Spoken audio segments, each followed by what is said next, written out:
दोस्तों आज हम समझेंगे इशू ऑफ समन और सर्विस ऑफ समन को। सर्विस ऑफ समन और इशू ऑफ समन के अंदर बेसिक डिफरेंस मैं आपको बताऊंगा इस वीडियो में। इशू ऑफ समन का मतलब होता है कि मान लीजिए एक सिविल केस है, उस सिविल केस के अंदर आप प्लेंटिफ है और आपने अपना प्लेंट लगाया या दाखिल किया। उसके बाद जज साहब को लगता है कि हाँ आपका प्लेंट एक्सेप्ट करने लायक है और इस पे केस बनता है, उसके बाद जज साहब डिफेंडेंट के लिए समन इशू कर देंगे, उसे कहते हैं इशू ऑफ समन।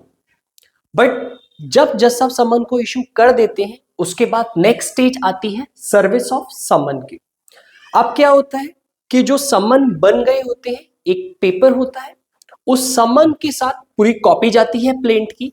उस समन को आप वेरियस मेथड से डिफेंडेंट तक पहुंचा सकते हैं। पहला मेथड होता है कि वो समन्स नजारत के पास जाते हैं और वहां से एक प्रोसेस सर्वर अपॉइंट होता है जो उन समन्स को लेके कहा जाता है डिफेंडेंट के पास। दूसरा मेथड क्या है कि आप उन समन्स को एक रजिस्टर्ड पोस्ट या फिर स्पीड पोस्ट के जरिए डिफेंडेंट के एड्रेस पे भिजवा देते हैं।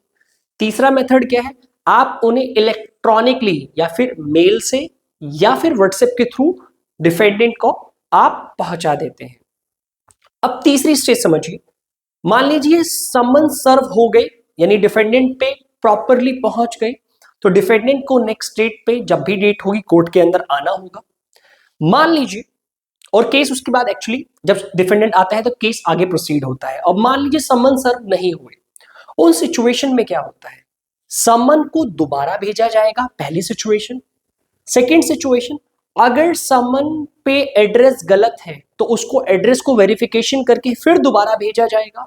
मान लीजिए समन सर्व करने की पूरी कोशिश की गई और समन सर्व नहीं हो रहे या फिर डिफेंडेंट का पता नहीं लग रहा है, उस केस में उस सिचुएशन में एक यूनिक चीज होती है जिसमें क्या होता है कि समन्स जो डिफेंडेंट होता है उसके लास्ट एड्रेस पे सर्व कर दिए जाते हैं या फिर किसी न्यूज़पेपर के अंदर उसके बारे में पब्लिश कर दिया जाता है।